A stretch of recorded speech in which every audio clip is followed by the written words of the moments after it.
जन रोजगार कार्यक्रम में शामिल हुए गृह मंत्री अमित शाह। अखिलेश पर बरसे स्वामी प्रसाद मौर्य। यूपी में जंगल राज का आरोप। नियुक्ति पत्र वितरण को बताया फिजूल खर्ची। मुरारी बापू ने सूतक में किए मंदिर दर्शन। संत समाज में नाराजगी बताया धर्म विरोधी। काशी में कथाओं के बहिष्कार की अपील। मथुरा में मंदिर कॉरिडोर का विरोध में महिलाओं की दूध परिक्रमा। नमस्कार, मैं रुचि, आप देख रहे हैं आज की खबर। आइए देखते हैं उत्तर प्रदेश की खबरों में क्या कुछ है खास। उत्तर प्रदेश में 60,244 पुलिस आरक्षियों को लखनऊ में आयोजित एक कार्यक्रम में नियुक्ति पत्र प्रदान किए गए, जिसमें गृह मंत्री अमित शाह मुख्य अतिथि के रूप में उपस्थित हुए। मुख्यमंत्री योगी आदित्यनाथ ने इस अवसर पर अपने संबोधन में कहा, ट्रेनिंग में जितना पसीना बहेगा उतना ही कम खून बहाने की नौबत आएगी। इसके बाद उन्होंने ये भी बताया कि पिछले 8 वर्षों में डबल इंजन सरकार ने 8.5 लाख से अधिक सरकारी नौकरियां दी। प्रदेश में अपराध और अपराधियों के विरुद्ध जीरो टॉलरेंस की नीति अपनाई गई। भर्ती प्रक्रिया पूर्ण पारदर्शिता के साथ संपन्न हुई और सभी 75 जिलों में साइबर थाने स्थापित किए जा रहे हैं। मित्रों, आज हम सबके लिए भी एक बहुत बड़ा अवसर है, मगर मेरे सामने जो युवा बैठे हैं उनके जीवन का आज शायद सबसे शुभ दिन है, क्योंकि आज ये 60,000 से ज्यादा युवा जो उत्तर प्रदेश के हर समाज, हर जाति, हर जनपद, हर तहसील का प्रतिनिधित्व करते हैं, वो सभी आज से भारत के सबसे बड़े पुलिस बल का अभिन्न हिस्सा बनने जा रहे हैं। और इसलिए मैं ये सभी 60,244 युवाओं को मनपूर्वक अनंत शुभकामनाएं देना चाहता हूं। उत्तर प्रदेश का पुलिस बल पूरे देश में सबसे बड़ा पुलिस बल है। आजादी के वक्त उत्तर प्रदेश के पुलिस बल में एक प्रकार से पूरे देश के साथ इसकी कंपैरिजन होती, मगर कुछ साल जो रहे उत्तर प्रदेश की कानून और व्यवस्था बिगड़ती गई और हमारे 2017 में भारतीय जनता पार्टी की सरकार बनी, योगी जी मुख्यमंत्री बने, उत्तर प्रदेश पुलिस फिर से नई बुलंदियों को हासिल करने के रास्ते पर आगे बढ़ रहा है। हरदोई में संविधान सम्मान व जनहित हुंकार कार्यक्रम में पहुंचे स्वामी प्रसाद मौर्य ने अखिलेश यादव पर तंज कसते हुए कहा कि वे खुद दिग्भ्रमित हैं, उन्हें पीडीए का मतलब तक नहीं पता। बोले, जब नेता ही भ्रमित हो तो कार्यकर्ता का क्या दिशा देगा। उन्होंने योगी सरकार पर भी हमला बोला और कहा, उत्तर प्रदेश में कानून व्यवस्था पूरी तरह ध्वस्त है, जंगल राज कायम है। पहलगाम की घटना को निंदनीय बताया और ऑपरेशन सिंदूर पर सरकार के 2 दिन में पीछे हटने को जनता की नजर में गलत ठहराया। पुलिस नियुक्ति पत्र वितरण को मौर्य ने ड्रामा और फिजूल खर्ची बताया। देखिए, पहलगांव पर जो हमला हुआ अत्यंत निंदनीय है। उसके खिलाफ माननीय प्रधानमंत्री जी ने जो सिंदूर ऑपरेशन चलाया, ये भी स्वागत योग्य था। लेकिन 2 दिन के अंदर जिस तरीके से सरकार बैक हो गई, वो हम समझते हैं जनता के नजरों में कहीं ना कहीं उचित नहीं था। क्योंकि अगर हमला हुआ था तो जब तक सभी आतंकवादियों का सुपड़ा साफ नहीं हो जाता, तब तक सीज फायर नहीं होना चाहिए था। वाराणसी में मुरारी बापू के एक कदम से संत समाज में गहरी नाराजगी है। स्वामी नरेंद्र बता दें कि नरेंद्रानंद सरस्वती ने उन्हें कालनेमी तक कह दिया। बताया गया कि 10 तारीख को मुरारी बापू की पत्नी का स्वर्गवास हुआ था, लेकिन इसके बावजूद वे सूतक काल में काशी विश्वनाथ मंदिर पहुंचे और दर्शन किए। सनातन परंपराओं के अनुसार इस दौरान धार्मिक कार्य वर्जित हैं। संतों का कहना है कि मुरारी बापू ने धर्म के खिलाफ आचरण किया है और इन्हें इसके लिए प्रायश्चित करना होगा और काशी के विद्वानों ने आमजन से उनकी कथाओं का बहिष्कार करने की अपील की है। मुरारी गुजरात के, जिनकी पत्नी को मरे अभी 3 दिन ही नहीं हुआ और वाराणसी के रुद्राक्ष में राम कथा कह रहे हैं, जो भयानक अनर्थ, शास्त्र विरुद्ध और कलयुग के कपट कलेवर भेष धारण करने वाले ये सब कालनेमी हैं। सूतक गृहस्थ हैं, इनकी पत्नी मरी है, न इनको मंदिर में जाना चाहिए, न दर्शन करना चाहिए, देवताओं का स्पर्श करना चाहिए, न धर्म ग्रंथों का स्पर्श करना चाहिए। ये विश्वनाथ मंदिर में जाकर विश्वनाथ की शुचिता पवित्रता को भंग करके भयानक पाप किया है और इनको प्रायश्चित करना चाहिए और 13 दिन तक न मंदिरों में जाना चाहिए। शास्त्र विरुद्ध है और ये काशी का जो विद्वत समाज है, संत समाज है, मौन है, जो घोर अनर्थ का कारक होगा। और जब ऐसे लोग धर्म विरुद्ध कार्य करते हैं तो उसका परिणाम बेगुनाह जनता भोगती है। हमारे सनातन धर्म के अंतर्गत अशौच की स्थिति में गए हुए कथावाचक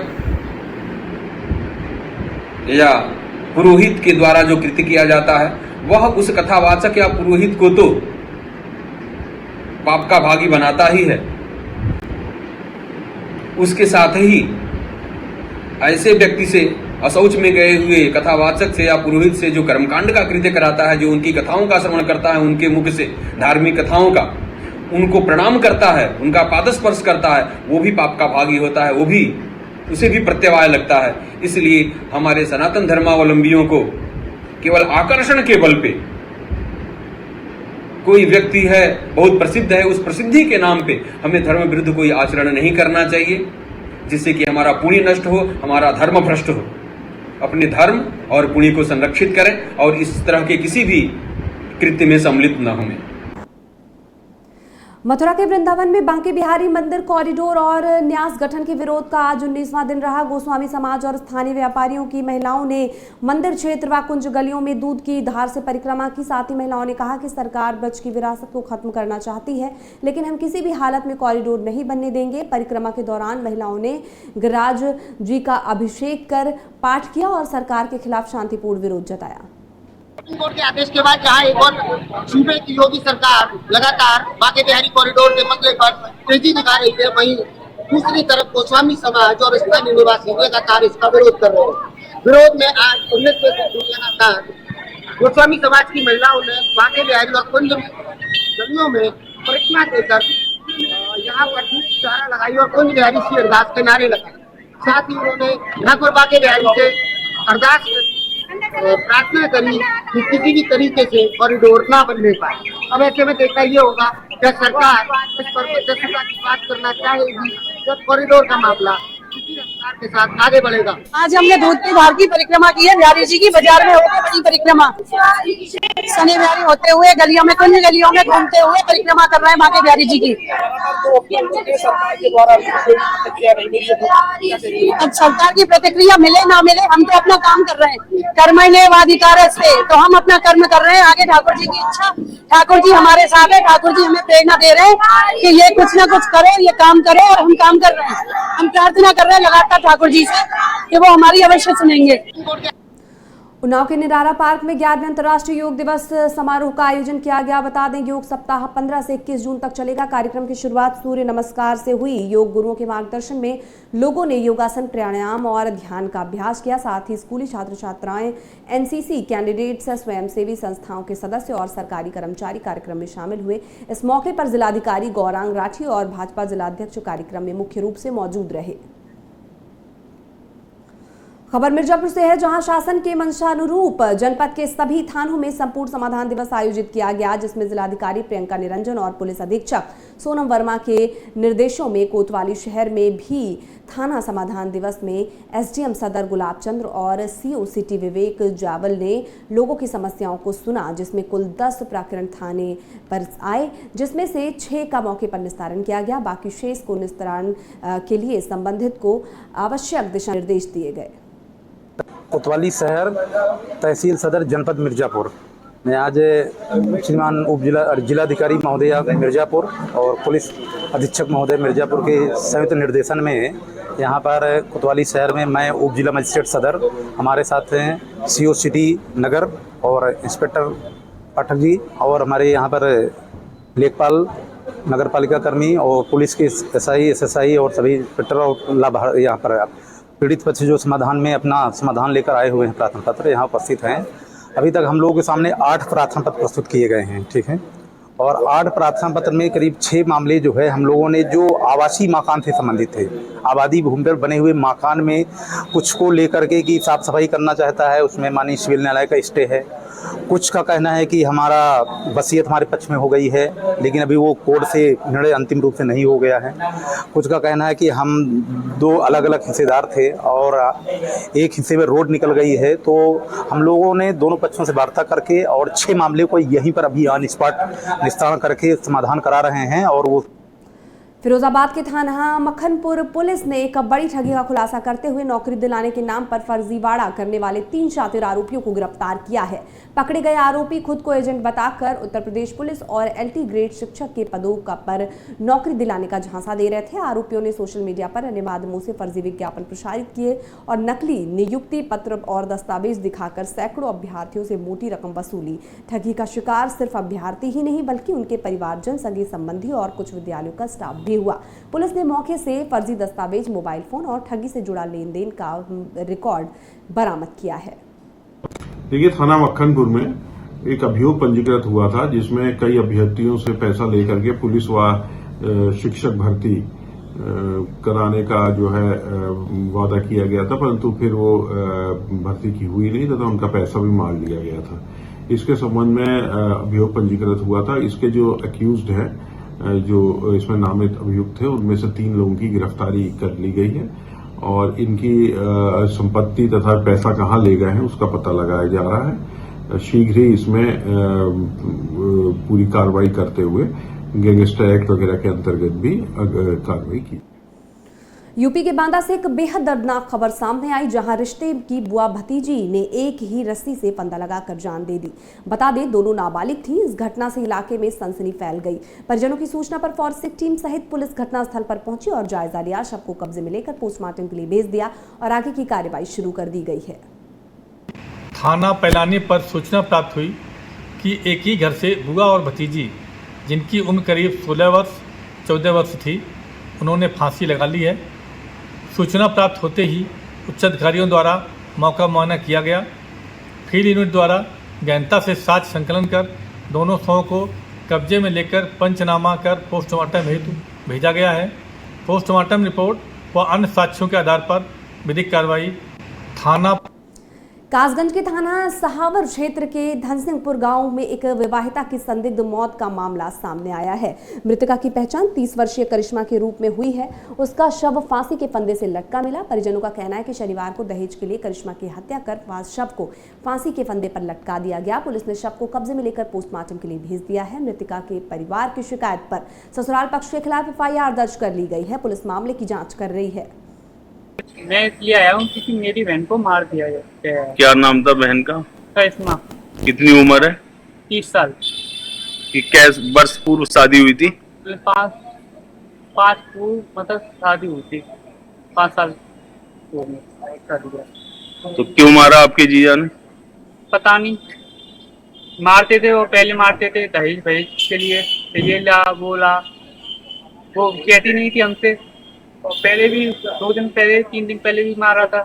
उनकी कोई बच्चा था? हाँ, 2 बच्चे हैं। मैं इसलिए आया। अमरोहा के कोतवाली क्षेत्र से एक किशोरी के साथ गंभीर ज्यादती का मामला सामने आया है। आरोप है कि पड़ोस के युवक ने शादी का झांसा देकर गलत नियत से नजदीकियां बढ़ाईं, जिसमें 2 महिलाओं ने भी साथ दिया। पीड़िता का कहना है कि उसे जानबूझकर मोबाइल देकर आरोपी ने बातचीत कराई जाती थी और मानसिक रूप से परेशान किया गया। 3 महीने से वो थाना और SP ऑफिस के चक्कर काट रही है, लेकिन अब तक कोई ठोस कार्रवाई नहीं हुई है। उल्टा पुलिस ने उसके भाई पर केस दर्ज कर जेल भेज दिया है। पीड़िता ने इमरान बाना और इमरान पर सख्त कार्रवाई की मांग की है। मुझे 12 बुलाती थी शादी के झांसे दिलवा के, वो बोलती थी मैं तेरी शादी करवा दूंगी इमरान के साथ। उनने अपने घर में बुला के कई बार मेरा बलात्कार करवाया और फ़ोन इमरान ने ला के बाना को दिए, बाना ने मुझे दिए और फ़ोन भी चार्जिंग करके इमरान ही देती थी। हमने 3 महीने से शिकायत करी थी, तो पुलिस ने हमें 1 महीने तक बुलाया और सुबह शाम लो हमें बुला के 24 घंटे बिठा के बाप से गर्दे करती थी, बोलती थी मैं आपका मुकदमा दर्ज करवा दूंगी। अभी तक मुकदमा दर्ज नहीं कराया। फिर हमने एसपी साहब के यहाँ आन के एप्लीकेशन लगवाई, वहाँ भी मुकदमा दर्ज नहीं हुआ हमारा। अब वो पैसे ले लेके पैसे भर भर के और हम परेशान हैं। हम बताओ वहाँ भी हमें इसमें ही क्या नाम है, मैं थाने में भी गई, मेरी कोई रिपोर्ट न लिखी गई। सुबह से शाम तक बिठाते थे 19 तारीख से, और क्या नाम है 23 तारीख तक मैं बहुत ज्यादा परेशान हो गई और मेरी कोई रिपोर्ट न लिखी और उनका झूठा मुकदमा और मेरे बच्चों को जेल भी डाल दी। जेल में भेज दिया मोहम्मद ताहिर को, और वो फौजी कर रहा था तैयारी, तो उसे जेल में भेज दिया और फिर दोबारा भी उसका नाम ले दिया। ना तो मेरे बच्ची का मेडिकल करवाया और उसका 1 महीने में 2 दफा रिपोर्ट कर दी। और मैं एसपी साहब के यहाँ आई तो वो मेरी कुछ भी ना चल रही। 20 तारीख से मैं आई और मुझे बहुत परेशान हूँ। अब बताओ वो पैसे वाले की चलेगी या हमारी गरीब की चलेगी? भगवान का दूसरा रूप कहे जाने वाले डॉक्टर कभी कभी ऐसी हरकत करते हैं कि उनमें भगवान की जगह चित्रगुप्त नजर आने लगता है। मामला एटा जिले के मेडिकल कॉलेज की इमरजेंसी वार्ड का है, जहां मरीजों की जान के साथ सीधा खिलवाड़ किया जा रहा है। बता दें, सड़क हादसे में घायल एक बुजुर्ग की आंखों से डॉक्टर की बजाय बाहरी व्यक्ति द्वारा टांके लगाए जा रहे हैं। ना कोई डिग्री, ना कोई पहचान, सीधा बने डॉक्टर और टांके लगाकर करने लगे समाधान। सवाल ये उठता है कि आखिर मेडिकल कॉलेज की इमरजेंसी किसके हवाले है। देखना ये होगा कि मामले पर कुछ कार्रवाई होती है या आगे भी मरीजों की जान के साथ यूं ही खिलवाड़ होता रहेगा। एटा जिले में कोतवाली नगर पुलिस की बड़ी सफलता हाथ लगी है, जहां पुलिस ने स्वाट टीम और इंटेलिजेंस विंग की मदद से एक कुख्यात शातिर चोर को चोरी के माल समेत गिरफ्तार किया है। आरोपी के पास से बड़ी मात्रा में नकदी, पीली सफेद धातु के आभूषण और अवैध चाकू भी बरामद किए गए हैं। बता दें, गिरफ्तार आरोपी पर कई जिलों के अंदर गंभीर धाराओं में 1 दर्जन से अधिक मुकदमे दर्ज हैं।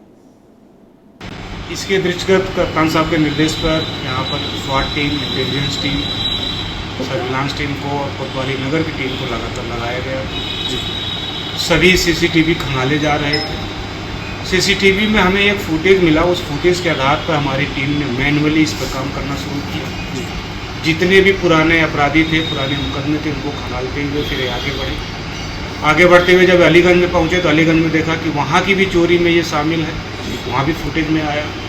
फिर हमारा मुखबिरों द्वारा हमारी टीम ने इसको पहचान कराया। इस अभियुक्त का नाम शिवम है। ये पहले भी 302 में कायमगंज से जेल जा चुका है, 2015 में, 12 में, और उसके बाद चोरी में भी कायमगंज से जेल गया हुआ था। ये लगातार यहाँ घटनाएं कर रहा था और इसका मॉडस ऑपरेंडी ये था कि रोडवेज बस से आता था और बस अड्डे के बगल में जो भी कॉलोनी उसे दिखती थी अच्छी रेकी करने के बाद, उस कॉलोनी में घटनाएं करता था। खबरों में बस इतना ही। उत्तर प्रदेश से जुड़ी हुई और खबरों के लिए देखते रहिए आज की खबर।